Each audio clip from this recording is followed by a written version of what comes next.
मार्च 1956 को wild flower hall स्थित कृषि संस्थान के प्रिंसिपल के रूप में तैनाती का नियुक्ति पत्र मिला। यह एक अलग थलग इमारत थी जो शिमला से 15 किलोमीटर दूर थी। मेरा परिवार कई सुदूर स्थानों में रह चुका था, इसलिए इस तबादले को बिना किसी परेशानी के स्वीकार कर लिया गया। कुछ शहरों और यहां वहां बिखरे गांवों के अलावा बाकी का हिमाचल वैसे भी ऊंचे ऊबड़ खाबड़ पहाड़ों और अंतहीन सुनसान घाटियों के सिवाय और कुछ नहीं है। घने और हरे भरे चीड़ और देवदार के जंगल से घिरा, प्रकृति की इक्का दुक्का आवाजों के अलावा एकदम शांत सा यह रहने के लिए अलौकिक स्थान था। यह भव्य इमारत पर्वत श्रृंखला की चोटी पर खड़ी थी, जो समुद्र तल से 8,250 फीट की ऊंचाई पर थी और जहां मीलों दूर तक कोई इंसानी बस्ती नहीं थी। 5 किलोमीटर के दायरे में न कोई दुकान, न शोर भरे बाजार, न ही सड़क किनारे कोई ढाबा या चाय की दुकान थी जिन्हें देखकर कोई मन बहला सके। यह इमारत समय के थपेड़ों को सहकर भी खड़ी रही। वैसे शुरुआती ढांचा एक अग्निकांड की ओर, यहां की शांति नीचे के एक व्यस्त बाजार की भेंट चढ़ गई थी, लेकिन जैसे ही वाइल्ड फ्लावर हिल की ओर चढ़ाई वाली सड़क शुरू होती है, वैसे ही किसी को भी उस एकांत का अनुभव होता है जो इस जगह की पहचान है।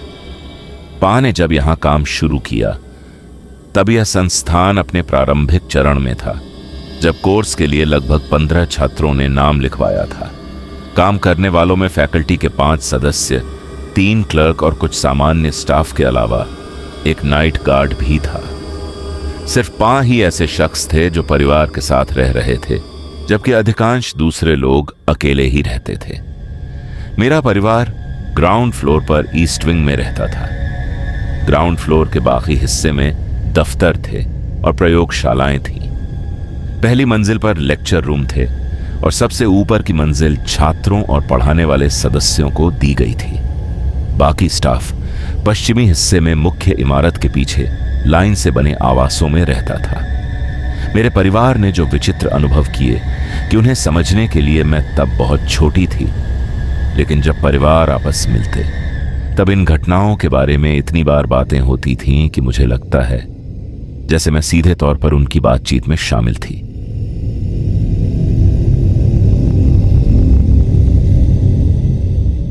अनुभवों की शुरुआत पाके छोटे भाई नरेंद्र से हुई,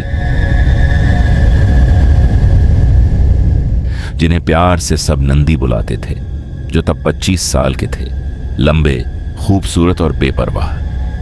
इंजीनियरिंग में बैचलर डिग्री हासिल करने के कुछ समय बाद ही उन्होंने राज्य लोक निर्माण विभाग में काम करना शुरू कर दिया था और कुछ महीने पहले ही ज्योरी में उनकी तैनाती हुई थी, जो शिमला से करीब 150 किलोमीटर दूर किन्नौर से सटा हुआ जिला था। नंदी के जौहरी चले जाने के कुछ महीने बाद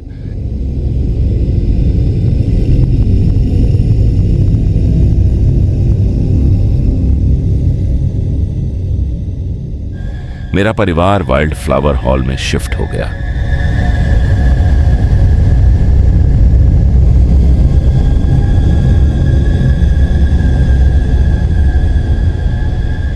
मई महीने के आखिर में अकेलेपन से बुरी तरह ऊब चुके नंदी ने पा को फोन किया और बताया कि वह 1 हफ्ते बाद हमारे पास आने वाले हैं।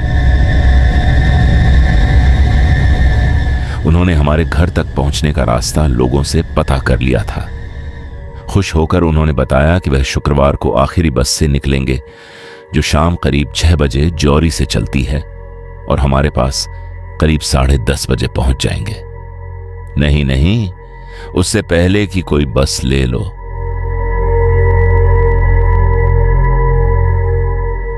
चलने के लिए शाम 6 बजे तो काफी देर होगी,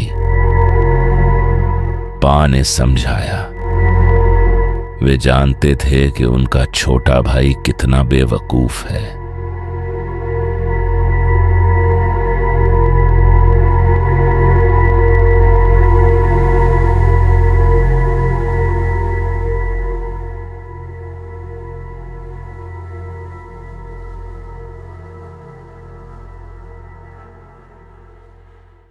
दोस्तों, अभी इसकी आगे की कहानी बाकी है।